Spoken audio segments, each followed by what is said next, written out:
Avertissement. Le contenu présenté est favorable à la liberté d'expression. Les propos tenus sont d'origine personnelle et ne doivent en aucun cas être attribués à cette chaîne. Bon visionnement.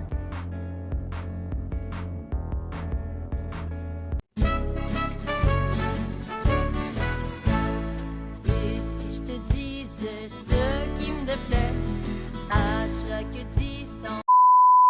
Bonsoir à vous tous, internautes de ce monde. Bienvenue sur la chaîne du Babillard. Ce vendredi, le 27 janvier 2023, au dos 50, boulevard René-Lévesque, à Montréal, les gens se sont mobilisés afin de dénoncer l'emprise de Mackenzie.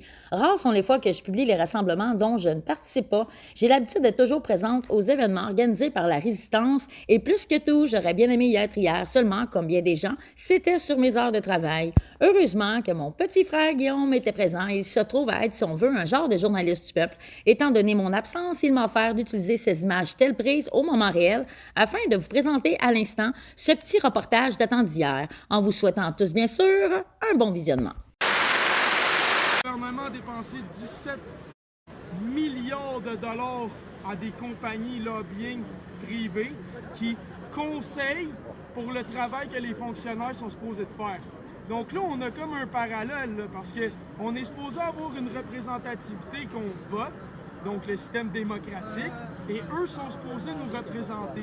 Mais qu'est-ce qu'ils font? Ils prennent notre argent, ils sous-traitent leur job, ils prennent du bon temps avec leurs amis, tout le monde se graisse la patte, personne n'est responsable parce que c'était la suggestion d'une compagnie privée qui, étrangement, a l'autorité de caviarder à la demande pour forcer les gouvernements et leurs clients de ne pas rendre l'information accessible. Donc nous, aujourd'hui, on est là parce qu'on veut, premièrement, s'ils continuent de faire affaire avec eux, qu'il y ait des clauses dans lesquelles toute l'information est transparente, complète, sans modification. Et par la suite, ce qu'on veut, c'est un conseil indépendant universitaire qui vient contrebalancer l'expertise. Donc là, on est tanné des gens qui parlent, on veut qu'ils le fassent. Donc je vois pas comment que les fonctionnaires ou les gens chez Hydro-Québec ou les gens dans le, comment on appelle ça, là, le tourisme, l'immigration ou autre, qui seraient pas capables de faire leur travail. Et je vois pas pourquoi qu'on a à payer en double et continuer de se faire recommander par des firmes privées quand on a élu des gens pour ça. Donc, à un moment donné, ça suffit, et c'est pas difficile à faire. Tu mets fin au contrat, tu utilises tes fonctionnaires, tu développes ton expertise. Parce que sinon, tu fais quoi? Tu contribues à ta dépendance. Quelle dépendance? La celle de financer une expertise privée que tu ne développes pas, donc tu viens de financer ton drug dealer à vie. Pourquoi? Parce que seul lui a l'information, seul lui a l'institution et l'infrastructure, mais payé à tes frais, avec tes millions, sur le dos des différentes populations. Donc ça suffit le scam, et on veut qu'ils s'enlignent. J'aimerais rappeler que le World Economic Forum a été fondé en 1971. Et depuis 1971, quand on regarde la courbe grandissante des riches et les pauvres, c'est fulgurant. L'inflation, l'endettement des pays, toutes les guerres de républiques de bananes pour permettre au pays colonial de continuer de piller les ressources. À un moment donné, il faut comprendre que ces gens-là ne travaillent vraiment pas pour nous. Et les 500 entreprises majeures de Mackenzie, étrangement, sont les 500 entreprises de la mondialisation, de la numérisation et les 500 oligarques et oligopoles les plus riches sur Terre qui possèdent plus que les 2/3 du monde. Donc, on rappellera que 85 d'entre eux possèdent l'équivalent de 4 millions d'humains. Donc, vous voulez parler de changement, vous voulez parler d'exemple, lâchez vos firmes privées, lâchez vos jets privés, puis lâchez de privatiser notre système de santé, d'éducation et ce qui est des biens et services à faire, comme la nourriture, l'électricité, capitaliser du savoir, tout en se disant évoluer conscient, c'est contraire même à la réalité. Tu peux pas mettre le savoir au service du capital, sinon c'est parce que tu es mentalement atteint. Donc voilà ce que je fais aujourd'hui, résumé simplement. Yes sir, Joe! Fait que tout le monde juste montrer, on est aujourd'hui devant les bureaux de la firme Mackenzie. Juste montrer les belles personnes qui sont venues ici supporter la cause. Parce qu'à un moment donné, il faut que ça cesse. On veut un changement réel dans notre société. On veut rien savoir du système numérique, on veut rien savoir de ça. Pour une société qu'on finance, on n'est pas souvent concerné, puis c'est ça. Puis nous autres, on veut que ça change. Fait que si jamais vous avez rien à faire en ce moment, ben venez nous rejoindre ici. On est à Montréal au bureau de la firme McKenzie. Il y a pas mal de monde déjà d'arriver, c'est quand même pas pire. Pour faire le tour, vous montrer ça un peu. Comment ça va, mon homme? Ah, plus belle personne.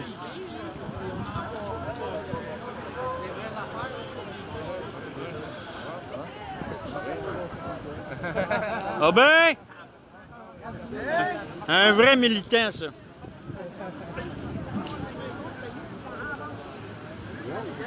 Coucou! C'est qui ça? Comment ça va, Eric? Tu es content d'être ça, avec nous autres? Ben oui, aussi. Belle journée en plus, c'est pas trop frais aujourd'hui. On n'a même pas nos mitaines, regardez ça, on est bien dehors.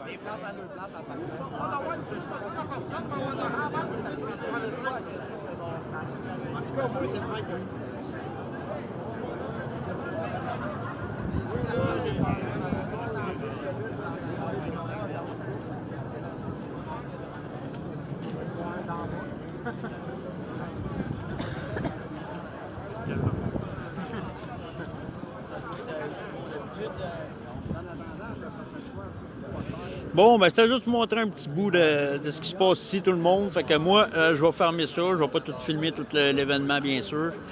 Fait que c'est ça. Fait que c'est important, oui, même si les mesures sanitaires ils sont retirées pour la plupart.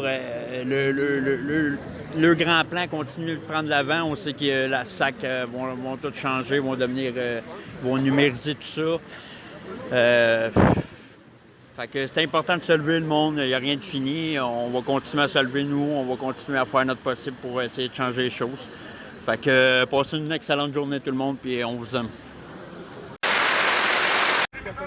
Salut tout le monde, encore une petite image, on est encore au bureau de la firme McKenzie.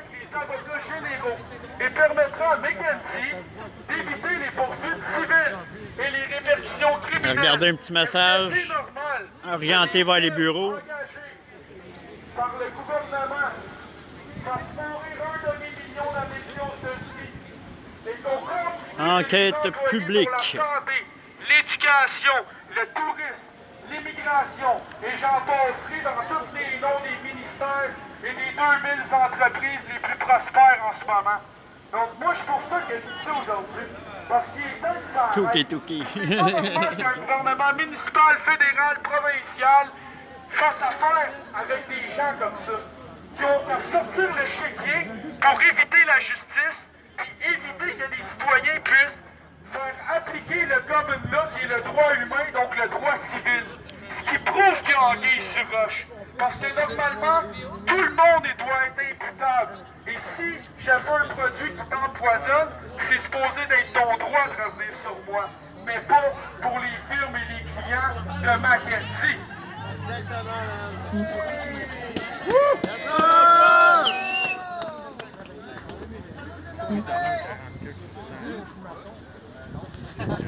Un autre incongruité dans le dossier des opioïdes, McKenzie n'a jamais dit à la FDA qu'il travaillait pour les fabricants d'opioïdes tout en travaillant pour l'agence.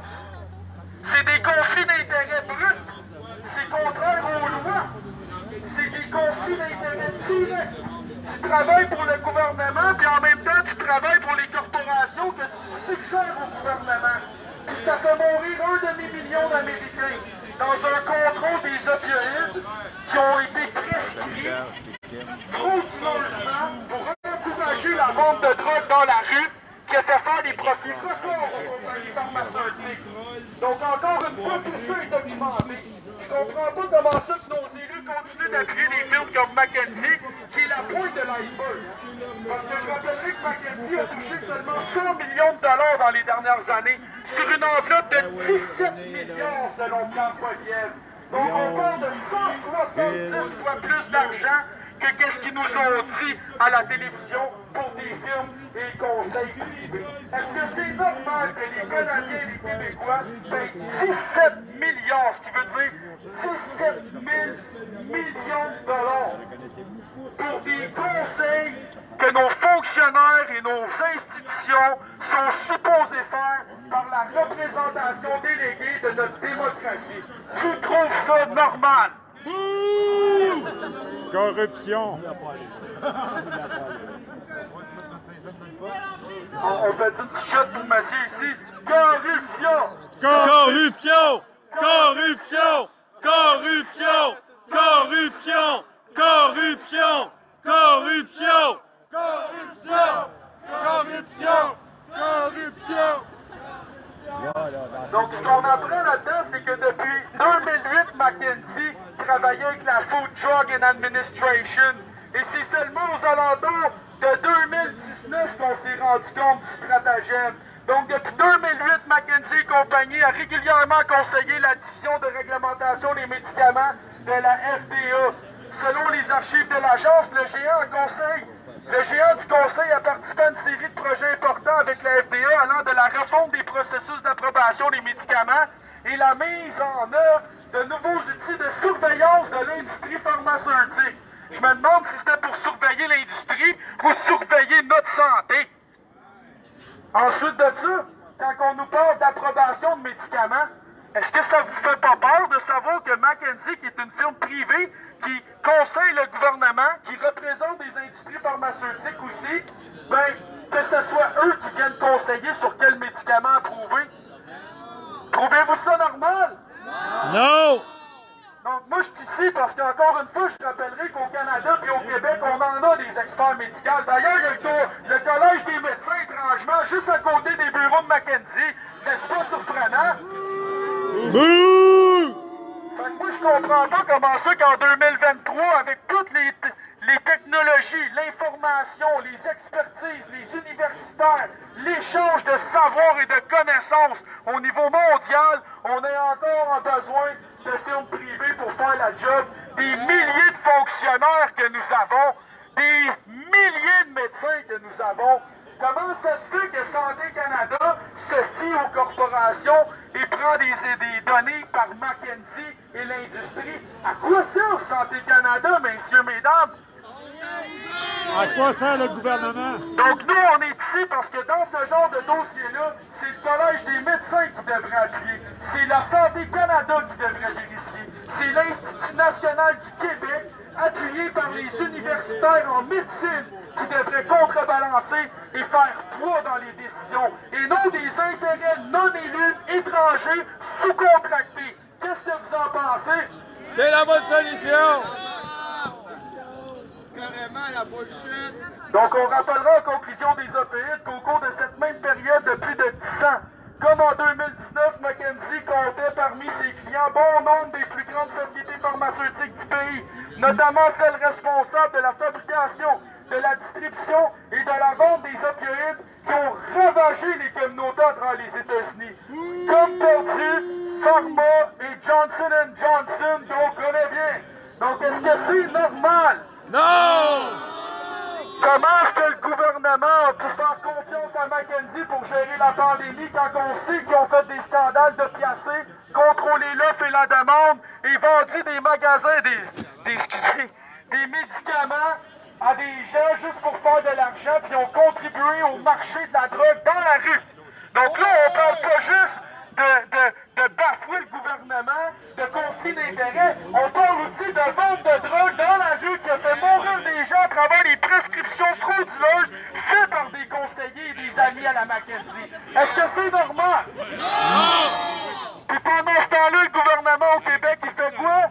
Ben, il appelle McKenzie à 35 000 pièces par jour pour lui dire comment gérer en santé. C'est normal? Oh, bon. Vous avez volé mon argent ici. Ils sont flambant neufs, les batteries.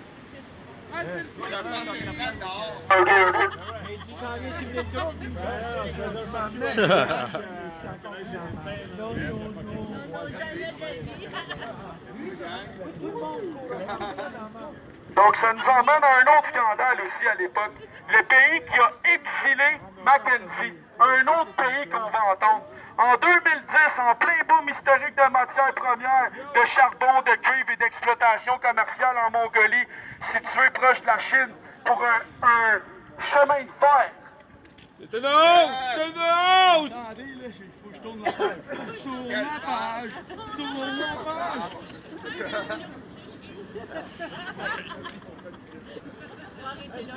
Donc, on rappellera que juste avant 2010, un peu plus tôt, le département américain avait émis un avertissement sur la corruption qui était en hausse en Mongolie. Juste avant que Mackenzie arrive. Okay, c'est pas pire, hein? Attends, ça, check bien ça.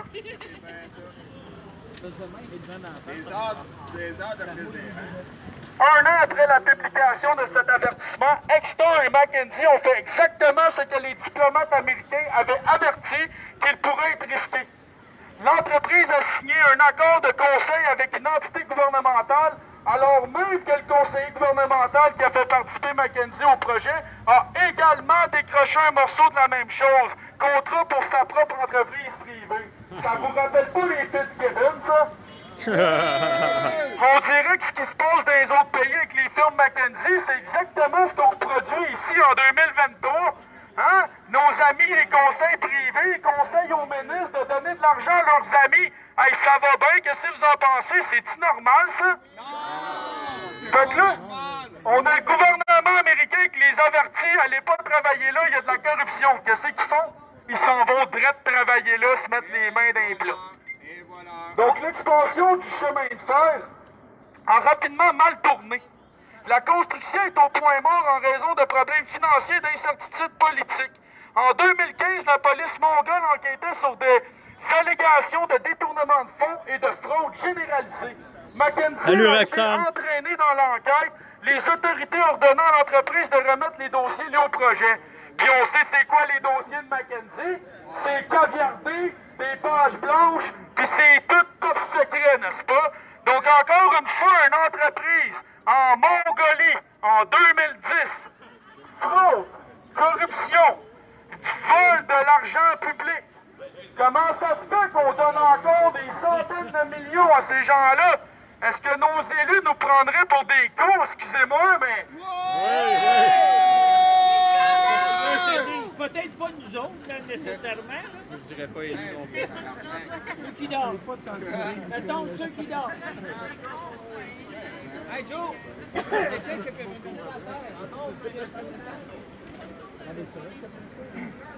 Donc, ça nous mène encore une fois. Les procureurs mongols n'ont pas inculpé Mackenzie, mais l'affaire et les événements qui l'ont précédé, qui n'ont jamais été relatés, hormis des articles limités dans la presse mongole. Est-ce que ça ressemble à ce qui se passe ici? Oui. Je sais pas pour moi, là, mais en tant que chef de l'Union nationale, du shame on un parti politique à la Québec solidaire qui ne prennent pas position, des médias qui continuent de ne pas donner cette information-là et qui font en sorte que les gens acquiescent qu'on continue de travailler avec des firmes privées, ben je vous blâme vous directement parce que c'est votre responsabilité d'informer les gens et c'est moi en ce moment qui fais votre travail qui est un non-sens. Donc j'invite tous les partis politiques et les médias à faire pression sur les élus, à faire pression sur les institutions pour arrêter immédiatement les contrats avec les firmes privées et que tous les contrats actuels aient une clause ajoutée pour qu'on ait toute l'information non cavardée, non censurée et non modifiée. Êtes-vous d'accord? Yeah! La vérité! Vérité! La vérité! On veut la vérité! On veut la vérité! On veut la vérité! On veut la vérité! On veut la vérité! On veut la vérité! On veut la vérité! Vérité! Toki Toki!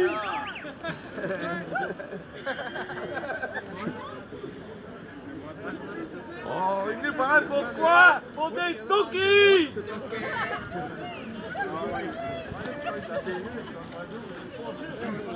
Donc encore une fois ici, un autre scandale. En Belgique, le scandale de Netty. Mackenzie, encore une fois, sur le chéquier, mesdames et messieurs. Est-ce que vous avez eu la possibilité, avec les constats d'infraction COVID, de dire au procureur, écoute, je te fous un chèque dans les poches, on arrête ça? Non, hein, vous avez pas eu ce choix-là, vous autres? Non? OK. Parce qu'ici, encore une fois, on a vu tantôt 576 millions, mais là, c'est pas 7 millions d'euros pour éviter un procès en Belgique. Donc, le cabinet a annoncé un remboursement de 7 millions puisqu'il conseillait une entreprise depuis 15 ans. Et rappelez, évidence, pourquoi vous croyez qu'ils ont remboursé d'une entreprise qui conseillait depuis 15 ans? Êtes-vous surpris? D'après moi, ils ont fait comme avec les autres business. Ils ont manipulé l'information, ils ont subjugué leurs clients, et ils leur ont facturé à coups de millions, ils leur ont dit merci, Toki. Et voilà. Donc, le cabinet, à l'époque, était suspecté d'avoir procédé à des sous-valorisations d'entreprises que le regroupement public cherchait à vendre. Est-ce que ça vous rappelle qu'à une certaine époque, des firmes privées ont conseillé le gouvernement du Québec de vendre ses bâtiments au centre-ville et ses bureaux pour les relouer à ceux à qui ils les avaient vendus? Je me demande bien si c'était pas Mackenzie qui les avait conseillés là-dessus. Encore une fois, on apprenait à Radio-Canada la dernière fois que Mackenzie recyclait ses solutions, recyclait ses planifications. Mais regardez, tout tantôt, on fait le tour du monde, puis on voit que tout ce qu'ils ont fait ailleurs, ça se passe ici. Ouais!